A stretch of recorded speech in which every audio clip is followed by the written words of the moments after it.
everyone, welcome back to my new video. So आज फेरि पनि हामी जाँदैछौँ कता गरे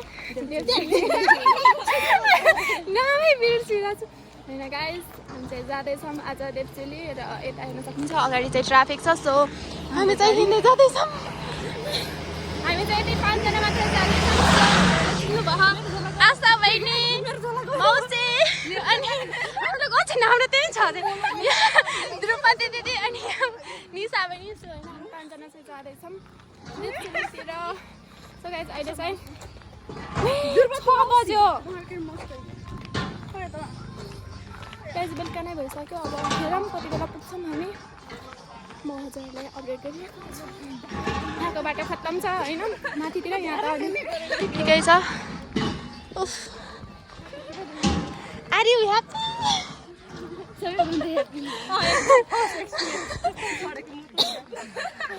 मेरो पनि फर्स्ट एक्सपिरियन्स हो त्यस्तो गाडीमा चढेको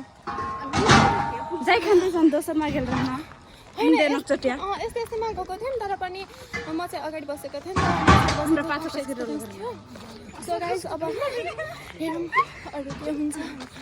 हेर्न सक्नुहुन्छ साथीहरू हामी चाहिँ यस्तो अवस्थामा छौँ अहिले गाडीमा यहाँ हेर्न सक्नुहुन्छ अनि यहाँ चाहिँ हेर्न सक्नुहुन्छ भिडियो सो यतापट्टि पनि हुनुहुन्छ भाइहरू बाटो यस्तो ओइ भाइ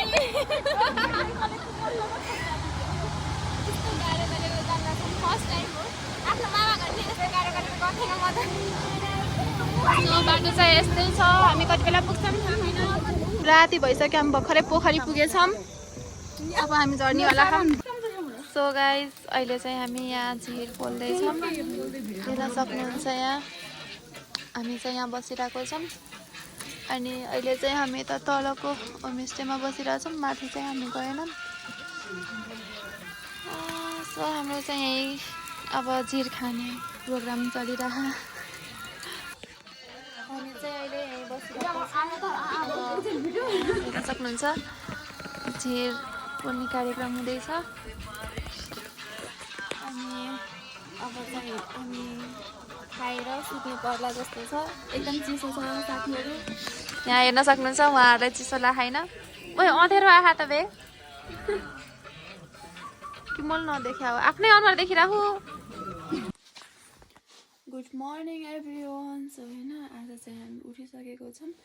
अहिले चाहिँ 3:20 भइसक्यो होइन सो गाइस हामी चाहिँ अब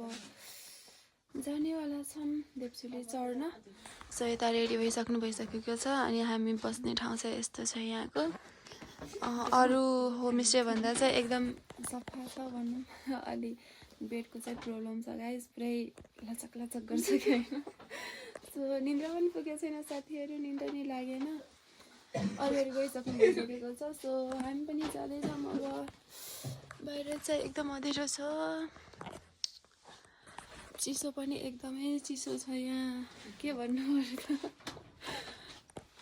कृपया आउँदाखेरि आफ्नो घरबाट फाइबर सिरक लिएर आउनु होला फाइनली गाइज हामी चाहिँ माथि पुगिसक्यौँ यता टावर छ सो हामी चाहिँ यता बसिरहेछौँ सनराइज हेर्नलाई लास्टै चिसो हावा चल्दैछ गाइज यो चाहिँ देवचुलीको भ्यू हो अब चाहिँ सनराइज हुँदैछ 50 भइसक्यो 5:50 यस ब्रो 5:50 भइसक्यो हामी चाहिँ यसरी यहाँ बसेको छौँ एकदम चिसो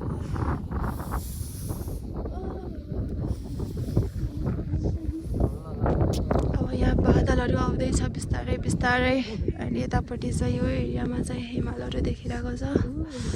सो गाइज फाइनली होइन घाम निस्किसक्यो र यतापट्टि हेर्न सक्नुहुन्छ हिमालको भ्यूहरू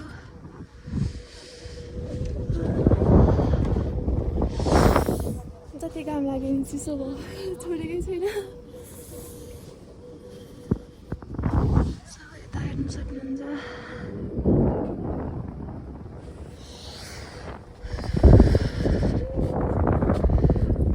लास्टै जाडो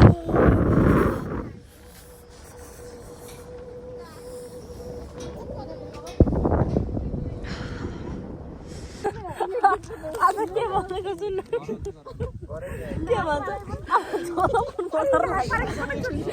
उस भनेको मोबाइल पनि बोतल लागेछ झोलामा हाल्छु गरे के मोबाइल पनि फाल्छ अब त्यसले त गर्दा गर्दा बोतल त फाल्यो फाल्यो के भन्छ मलाई अब जता त लिएर जाओस् घुम्न जान्छु यहाँ त मरे नि आउँदिन रे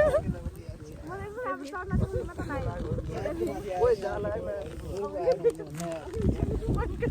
यहाँ हेर बर्खा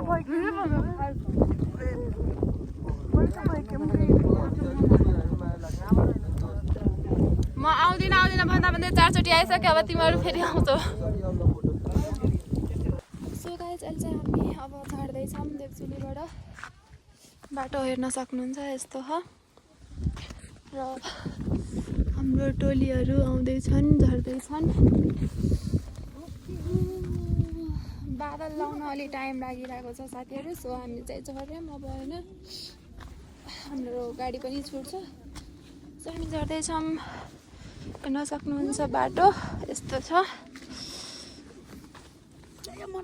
हजुर पनि आउन नभुल्नु होला देवचुली यही सिजन हो एकदम राम्रो हुन्छ सबैजना आउनु होला साथीहरू यहाँ नवलपुर नजिकैको देवचुली हाम्रो थारूहरूको सिरथान होइन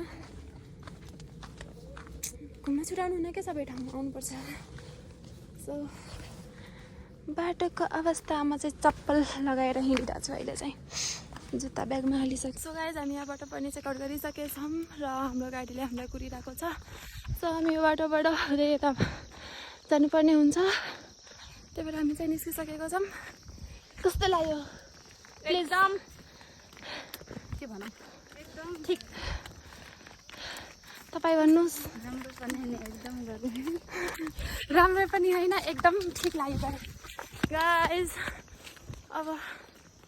जाँगर नलाग्यो हिँड्न गाडी बोलाएँ आधा घन्टामा गाडीले बोलायौँ हामीलाई फोन गरेर छिटो आइङ भनेर उफ हामीहरू गयौँ ओइ मासिराला कहिले कहिले निक्लिहाल्छ कि अब त गड्यौला फर्दैन गाह्रो छ सो हामी चाहिँ जाँदैछौँ अब यो बाटो हुँदै चप्पल पड्काउँदै